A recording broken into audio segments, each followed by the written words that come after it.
সবাইকে স্বাগতম জানাচ্ছি আমাদের আজকের ক্লাসে। আজকে তোমাদের সাথে আলোচনা করব ফিজিক্সের অধ্যায় 3 চ্যাপ্টার 3 ফিজিক্স অধ্যায় 3 অর্থাৎ আমাদের যে চ্যাপ্টারটা আছে বল, সেই চ্যাপ্টারটার থেকে চট্টগ্রাম বোর্ড 2023 সালে আসা একটা কোশ্চেন নিয়ে আমাদের এটা প্রথম আলোচনা। আমরা এই অঙ্কটা 1 নম্বর অঙ্ক দিয়ে দিই। আজকের এটা হচ্ছে প্রথম অঙ্ক। আমরা আগে কোশ্চেনটা পড়ে দেখি পুরো কোশ্চেনটাতে কি কি ইনফরমেশন দিয়েছে এবং আমাদের কাছ থেকে কি কি ইনফরমেশন চেয়েছে। প্রথমে দেখা যাচ্ছে এখানে বলা হয়েছে 10 কেজি ভরের এবং 5 কেজি ভরের দুইটা বস্তু পরস্পরের দিকে যথাক্রমে 20 মিটার পার সেকেন্ড এবং 30 মিটার পার সেকেন্ড বেগে গতিশীল। তার মানে বোঝা যাচ্ছে এখানে দুইটা বস্তু আছে।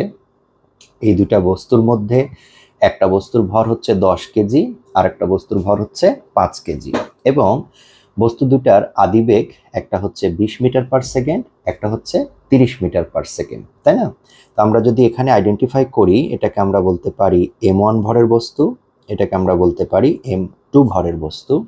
সেম অ্যাজ এখানে আমরা বলতে পারি এটা u1 আদিবেগ অর্থাৎ প্রথম বস্তুটার আদিবেগ, এটাকে আমরা বলতে পারি u2 অর্থাৎ দ্বিতীয় বস্তুটার আদিবেগ।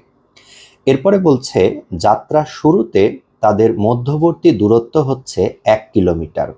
তার মানে এটাকে আমরা ডি বা এস কিছু একটা ধরে নিতে পারি, তাই না? তো আমরা এটাকে এস ধরে নিলাম, যেটা হচ্ছে 1 কিলোমিটার। এস তার মানে হচ্ছে এটা 1000 মিটার। এবার এখানে একটা তথ্য দিয়ে দিয়েছে বস্তুদ্বয়ের মধ্যে স্থিতিস্থাপক সংঘর্ষ হয়। প্রিয় শিক্ষার্থীরা, তোমরা যারা জানো তারা তো জানোই, আর যারা জানো না তাদের উদ্দেশ্যে বলছি, স্থিতিস্থাপক সংঘর্ষ হতে হলে অবশ্যই ভরবেগ সংরক্ষিত হতে হবে এবং গতিশক্তিও সংরক্ষিত হতে হবে। কেমন? এটা কিন্তু মনে রেখো।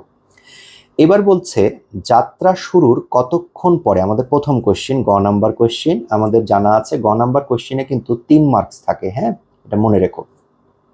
আর ঘতে থাকে কত মার্কস? 4 মার্কস, এটা তোমরা জানোই। তো যাত্রা শুরুর কতক্ষণ পরে বস্তুদ্বয়ের মধ্যে সংঘর্ষ হবে, অর্থাৎ এখানে কিন্তু আমাদেরকে টি বের করতে হবে, সময় বের করতে হবে, তাই না? আমরা একটা জিনিস কিন্তু ধরে নিতে পারি যে মনে করি যাত্রা শুরুর টি সময় পরে এদের মধ্যে একটা সংঘর্ষ হবে। আচ্ছা, তো আমরা শুরুতে এখানে কি কি ইনফরমেশন আছে পেলাম একটু নোট করি। গ নাম্বারটা সলভ করছি। প্রথমে m1 ভরের বস্তু কত? 10 কেজি। তারপরে হচ্ছে m2 ভরের বস্তু, সেটা হচ্ছে কত? 5 কেজি।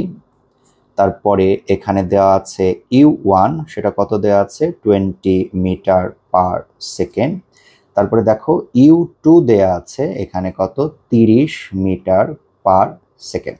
আচ্ছা, এখন খেয়াল করি, মনে করো যে প্রথম বস্তুটা এই দিক জায়গা থেকে যাত্রা শুরু করেছে, এই দিকে যাবে, আর দ্বিতীয় বস্তুটা মনে করো এই দিক থেকে আসতেছে, হ্যাঁ মানে এই আসতেছে এই বরাবর আর এই আসতেছে এই দিক থেকে এই বরাবর। এখন ধরে নাও যে এদের মধ্যে এই রকম একটা জায়গায় এসে সংঘর্ষ হবে। এখানে বলেছে দেখো পরস্পরের দিকে, মানে এই যেদিকে যাচ্ছে এই আসতেছে তার বিপরীত দিকে, মানে একজন আর একজনের দিকে, অর্থাৎ এদের মুখোমুখি একটা সংঘর্ষ। খেয়াল করো, আমরা ধরে নিচ্ছি যে এইরকম একটা জায়গায় সংঘর্ষটা ঘটবে, আমরা এটা ধরে নিচ্ছি। এখন দেখো আমি কিন্তু বলতেই পারি যে প্রথম বস্তু থেকে এক্স দূরত্বে সংঘর্ষটা ঘটবে, এটা কিন্তু আমি বলতে পারি যে প্রথম বস্তুটা থেকে এক্স দূরত্বে সংঘর্ষটা ঘটবে। এটা কিন্তু আমার প্রথম বস্তু এখানে আমি ধরে নিতে পারি এটা আমার এ বস্তু, দ্বিতীয় বস্তুটার নাম আমি দিতে পারি বি বস্তু। কেমন? তাহলে একটা জিনিস চিন্তা করো তো, এদের ভালো করে দেখো, যাত্রা শুরুতে এদের মধ্যবর্তী দূরত্ব ছিল কত? 1 কিলোমিটার। তার মানে এদের এইখানটা থেকে এইখানটার শুরু থেকে এই পুরো অংশটুকুর দূরত্ব হচ্ছে 1 কিলোমিটার, মানে হচ্ছে 1000 মিটার। তো আমি বলেই দিচ্ছি যে এ থেকে এক্স দূরত্বে এদের মধ্যে সংঘর্ষ হয়েছে। তাহলে বলো তো বি থেকে কতটুকু দূরত্ব হবে? এটা কিন্তু এস ইজ ইকুয়াল টু, হ্যাঁ তাহলে বি থেকে কতটুকু দূরত্ব হবে? এস মাইনাস এক্স না? তাই তো হওয়ার কথা। এখান থেকে যদি এক্স হয় তাহলে এখানটা থেকে কত হবে s মাইনাস এক্স, অর্থাৎ 1000 থেকে x বিয়োগ দিতে হবে, রাইট? আচ্ছা, এখন আমরা যদি শুরু করি প্রথম বস্তুর ক্ষেত্রে, তাহলে প্রথম বস্তুর ক্ষেত্রে অর্থাৎ x এর মান, অর্থাৎ প্রথম বস্তুর জন্য বা প্রথম বস্তুর ক্ষেত্রে x is equals to u1t। খেয়াল করো, এখানে কিন্তু আমি t1 লিখতে পারবো না, কেন? কারণ সংঘর্ষ কিন্তু দুজনার একই সাথে একই সময়ে হয়েছে, রাইট? আচ্ছা, আর এখন তুমি বলতে পারো যে আচ্ছা আপনি এখানে ইউটি লিখলেন, এটা সমবেগ আপনি বুঝলেন কি করে? দেখো, এখানে কোনো জায়গায় ত্বরণ সম্পর্কে কোনো ইনফরমেশন নাই। ভালো করে একটা কথা বলি, মানে মনোযোগ দিয়ে শোনো, সেটা হচ্ছে আমি কিন্তু অঙ্ক করে দিচ্ছি, বিষয়টা এমন না, আমি চেষ্টা করছি অঙ্কটা শিখিয়ে দেবার। অর্থাৎ এই অঙ্কের মধ্যে কোথায় কি আছে, কিভাবে করতে হবে, কোন অঙ্কটা কেমন করে করলে সহজে ধরতে পারবা, আমার উদ্দেশ্য কিন্তু এইভাবে অঙ্কটা তোমাকে শিখাই দেবার। হ্যাঁ, তাই আমি প্রত্যেকটা পয়েন্ট ফাইন্ড আউট করে করে বুঝাই দিব। এখানটা তুমি খেয়াল করে দেখো, এই জায়গাটা কোথাও ত্বরণ সম্পর্কে ইনফরমেশন নাই, তাহলে আমাদেরকে এটা বুঝে নিতে হবে যেহেতু ত্বরণ সম্পর্কে ইনফরমেশন নাই, সো আমরা এটাকে সমবেগ ধরে নিয়ে কাজ চালাই দিতে পারি। ওকে, আচ্ছা, তাহলে এইটা আমি দিলাম 1 নং সমীকরণ। আমি আবারও বলছি, আমি কিন্তু এখানে t1 t2 কেন ধরিনি, এর প্রধান কারণ হচ্ছে আমাদের এখানে সংঘর্ষ দুজনের একই সময়ে ঘটেছে, তাই না? এবার আসো দ্বিতীয় বস্তুর ক্ষেত্রে। এই জায়গাটাতে কিন্তু অনেকের মধ্যে একটা কনফিউশন তৈরি হয়, বোঝাই দিচ্ছি কোন জায়গাটায়। দেখো, তাহলে দ্বিতীয় বস্তুর জন্য কতটুকু, s মাইনাস এক্স, তাহলে s minus x is equals to u2t, এটাকে আমি 2 নং সমীকরণ দিলাম। শোনো, কনফিউশন কোথায় তৈরি হয়, সবার মাথায় কাজ করে যেহেতু এটা মুখোমুখি সংঘর্ষ হচ্ছে, তাহলে u2 এর মানটা এই যে এখানে 30 লেখা হয়েছে না, আমি একটু রেড পেন দিয়ে মার্ক করে দিই, এই যে দেখো এখানে আমি 30 লিখেছি না, এই 30টা অনেকের মধ্যে একটা বিষয় কাজ করে যাচ্ছে, এটা যেহেতু মুখোমুখি সংঘর্ষ, তাহলে এখানটায় আমি এটাকে মাইনাস চিহ্ন ব্যবহার করব। হ্যাঁ, করতে পারো, কিন্তু সময় নির্ণয়ের ক্ষেত্রে না। কারণ সময় যখন তুমি নির্ণয় করবে, তুমি যদি এইটাকে ঋণাত্মক ধরো, সময়ের মানও ঋণাত্মক চলে আসবে। সময় তো অ্যাকচুয়ালি দিক নির্ভর না, সময় কি দিক রাশি না, সময় কিন্তু অদিক, অর্থাৎ সময়ের কোনো ডিরেকশন থাকে না। যেমন আমরা এখানে মাইনাস কেন দিব, মাইনাসটা এখানে দেওয়ার উদ্দেশ্য হচ্ছে এইটা এবং এইটা পরস্পরের বিপরীতমুখী বোঝানোর জন্য, রাইট? কিন্তু আমার তো সময় বিপরীতমুখী বোঝানোর কিছু নাই, সময় দুজনের জন্যই একই। এই ভালো করে বুঝো, কিন্তু এর জন্য সময় যা, এর জন্য সময় তা, তাহলে আমি কি জন্য এই কি বলে সময়কে ঋণাত্মক বের করব, এটা কিন্তু মনে রাখতে হবে, ঠিক আছে? সুতরাং আমার এই ঘতে আমি, ঠিক আছে, ঘতে আমি ভরবেগ যখন বের করব, বেগের প্রয়োজন হবে, আমি সেখানে u2 এর মান মাইনাস দিতে পারি, কিন্তু আমি আবারও বলছি সময় বের করার সময়, কতক্ষণ পরে সময় বের করার সময় আমি কোনো অবস্থাতেই ঋণাত্মক চিহ্ন ব্যবহার করব না। কেমন, আশা করছি ধরতে পেরেছো। তাহলে আমরা একটা জিনিস খেয়াল করে দেখি, আমরা এখানে সুন্দরভাবে x is equal to u1t পেয়ে গেছি, আর এই জায়গাটায় s মাইনাস কি বলে x is equal to u2t পেয়ে গেছি। এখন একটা জিনিস খেয়াল করে দেখো, আমি যদি মনে করি আমি 1 এবং 2 যোগ করব, আমি সেটাও করতে পারি, পাশাপাশি আমি আরেকটা কাজও করতে পারি, সেটা হচ্ছে আমি চাইলেই এই যে x এর মান u1t যেটা আছে, আমি চাইলে সেটাকে এখানে নিয়ে এসে ইনপুট দিতে পারি, অর্থাৎ বসায় দিতে পারি, ঠিক আছে? ভালো করে খেয়াল করে দেখো, আমি চাইলেই এটার সাথে কি বলে এই মানটাকে, x এর মানটাকে নিয়ে এসে এখানে বসায় দিতে পারি, আমার ইচ্ছা, তুমি যেটা মন চায়। তুমি চাইলে লিখতে পারো 1 ও 2 যোগ করে পাই। আই রিপিট, তুমি যদি মনে করো তুমি x এর মান সরাসরি এখানে বসাইতে পারো, তোমার ইচ্ছা। তাহলে আমি যদি যোগও করি, তাহলে আমি লিখব কি s minus x plus x is equals to, মানে যোগ করলাম এটার সাথে এটা, u1t প্লাস u2t। তাহলে এখানে কি হচ্ছে বলো তো, x আর x কেটে গেল, থাকলো কি s is equals to, t common নিয়ে নিব, থাকবে হচ্ছে u1 প্লাস কি u2, তাই না? এখন আমি কি কাজ করব, এখন আমি s সমান সমান কত হচ্ছে সেটা লিখবো। তাহলে আমি এখানে লিখতে পারি, সরি, আমি t সমান সমান কত, t সমান সমান s divided by u1 plus u2, দেখো তো আমার এস এর মান কত, আমার এস এর মান হচ্ছে 1000 ডিভাইডেড বাই ইউ ওয়ান এর মান কত, ইউ ওয়ান এর মান এই যে দেখো 20 যোগ ইউ টু এর মান কত 30। তুমি চিন্তা করছো, তুমি যদি এইখানে ইউ টু এর মানটা ঋণাত্মক নিতে তাহলে কি অবস্থা হইতো, খবর হয়ে যেত। আচ্ছা একটু ক্যালকুলেটরটা নেই, হ্যাঁ সরি। দেখো 1000 ভাগ 50, এই যে দেখো অ্যান্সার চলে আসলো কত 20, অর্থাৎ আমাদের অ্যান্সার আসছে 20 সেকেন্ড। অর্থাৎ সংঘর্ষটা হবে কতক্ষণ পরে বলো দেখি, 20 সেকেন্ড পরে। আশা করছি বুঝতে আর কোনো সমস্যা নাই। এবার চলো আমরা ঘ নাম্বারটা শুরু করব। তাহলে এটা নীল কালিতে করলাম, যেহেতু ঘ নাম্বারটা আমি লাল কালিতে করি, তোমাদের জন্য বুঝতে সুবিধা হবে। ইনফরমেশন কিন্তু এগুলাই। এই ইনফরমেশন দিয়ে আমাদেরকে বলছে কি, দেখো সংঘর্ষের পরে কোনটির ভরবেগ বেশি হবে। এখন শোনো, ভরবেগ বেশি করতে মানে নির্ণয় করতে হলে আমার ভর জানতে হবে। আমার এখানে দেখো ভর দেয়া আছে, m1 m2 দেয়া আছে, কিন্তু আমার তো বেগ দেয়া নাই। বেগ দেয়া আছে কি, দেয়া নাই, তাহলে আমাকে বেগ বের করতে হবে, অর্থাৎ আমার v1 v2 বের করতে হবে। আচ্ছা v1 v2 বের করার জন্য দেখো এই জায়গাটা একটা হিন্টস দিয়ে দিছে, কিন্তু দেখো কি লিখেছে, স্থিতি স্থাপক সংঘর্ষ। স্থিতি স্থাপক সংঘর্ষের জন্য v1 v2 বের করার কিন্তু আলাদা সূত্র আছে।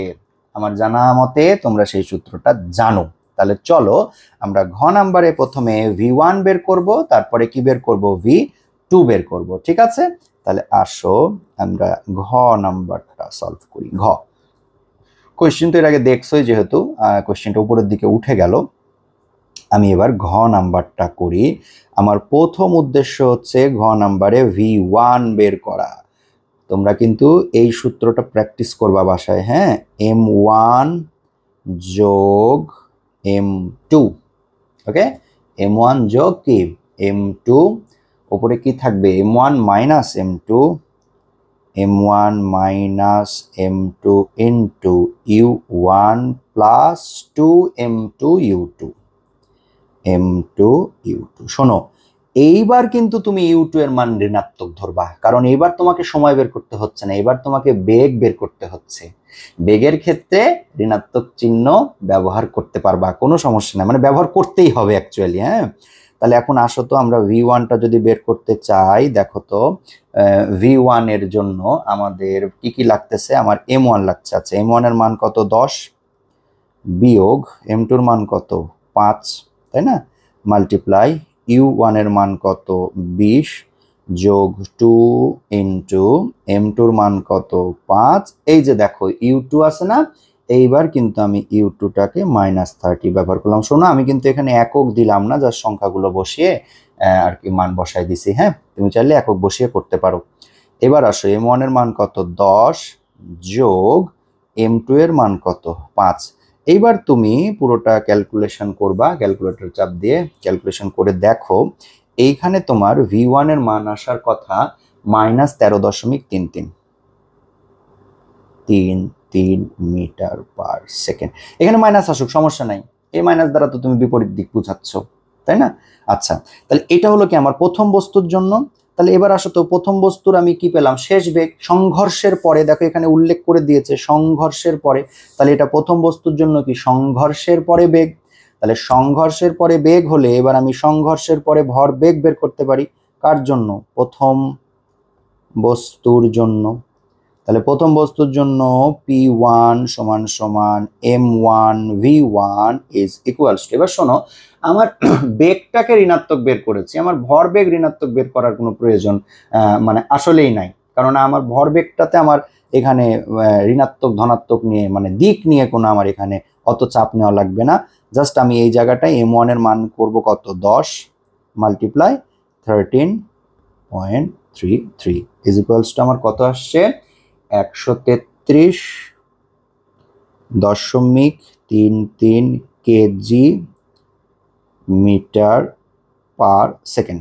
শোনো আমি আবারও বলতেছি, আমার v1 বেগের জন্য আমি ওইখানটাতে কি বলে তোমার ঋণাত্মক, অর্থাৎ দিক নির্দেশক মানে দিক হিসাব করেছি, এখানে আমার ভর বেগের জন্য এটা আমার দরকার নাই।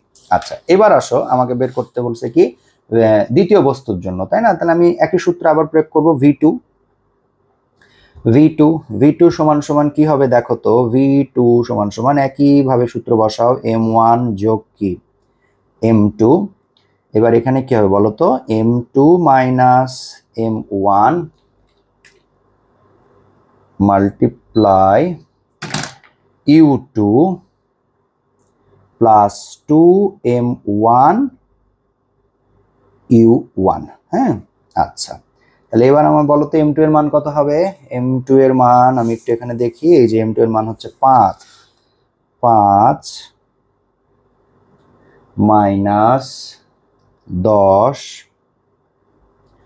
ইন্টু মাইনাস 30, কেননা u2 এর মান, প্লাস 2 ইন্টু m1 এর মান, এই যে এখানে 10 গুণ 5 ডিভাইডেড বাই 10 যোগ 5। অতএব আমার v2 এর মান কত আসছে একটু ক্যালকুলেশন করে দেখি তো। v2 তোমার মান কত এসছে? 36.66 মিটার পার সেকেন্ড, তাই না? এবার বলো তো আমার দ্বিতীয় বস্তুর জন্য ভরবেগ কত হবে? দ্বিতীয় বস্তুর জন্য ভরবেগ p2 সমান সমান m2v2। p2 সমান সমান কি হলো? m2v2, মানে p দ্বারা কিন্তু আমরা মোমেন্টাম বোঝাই অ্যাকচুয়ালি। হ্যাঁ, তাহলে এইটার জন্য কত? 5 মাল্টিপ্লাই 36.66, এটাকে ক্যালকুলেশন করলে পাবা 183.3 কেজি মিটার পার সেকেন্ড। শোনো, আমাদের কাছে কোয়েশ্চেন কি করেছিল, কোনটির ভরবেগ বেশি হবে? তুমি একটা জিনিস খেয়াল করে দেখো তো, আমি একটু অন্য কালার দিয়ে মার্ক করি। আমার এই জায়গাটায় প্রথম বস্তুর জন্য ভরবেগ কত এসছে? 133। আর এইখানটায় দেখো তো আমার দ্বিতীয় বস্তুর জন্য ভরবেগ কত এসছে দেখো তো, 183। তাহলে আমার ভরবেগ কোনটা বেশি হলো? আমার ভরবেগ বেশি হলো, অ্যান্সার হচ্ছে p2 is greater than p1। অর্থাৎ দ্বিতীয় বস্তুটার সংঘর্ষের পরে দ্বিতীয় বস্তুর ভরবেগ প্রথম বস্তুর চাইতে কি হয়েছে বলো দেখি? বেশি। দ্বিতীয় বস্তুর ভরবেগ প্রথম বস্তুর চাইতে কি হয়েছে? বেশি। আশা করছি অঙ্কটা বুঝতে কারো তেমন কোনো সমস্যা হওয়ার কথা না। এই অঙ্কটাতে স্টুডেন্টদের এক জায়গাতে একটু কনফিউশন থাকে, সেটা হচ্ছে যে এই যে এইখানটাতে ইউ এর মান কেন প্লাস ধরে, আবার এখানে হঠাৎ করে কেন মাইনাস ধরে। আশা করছি তোমাদের আর খুব একটা সমস্যা হওয়ার কথা না। হ্যাঁ, ক্লাসটা মনোযোগ দিয়ে করবে, আর এই অঙ্কে যদি কোনো প্রবলেম মনে হয় আমাকে একটু জানাবে, ঠিক আছে? আমি চেষ্টা করব তোমাদের এইভাবে বোর্ড কোয়েশ্চেনগুলো একটা একটা করে সলিউশন করে দেবার। হ্যাঁ, আর যদি আরো কোনো ক্লাস প্রয়োজন হয় বা এই ধরনের ক্লাস যদি আসলে উপকার হয় তোমাদের, বা সামনে যদি এরকম ক্লাস আরো প্রয়োজন মনে করো, আমাকে একটু কমেন্টে জানিও, আমি অবশ্যই ক্লাস আপলোড করে দেওয়ার চেষ্টা করব। সে পর্যন্ত সবাই ভালো থেকো, সুস্থ থেকো, আল্লাহ হাফেজ।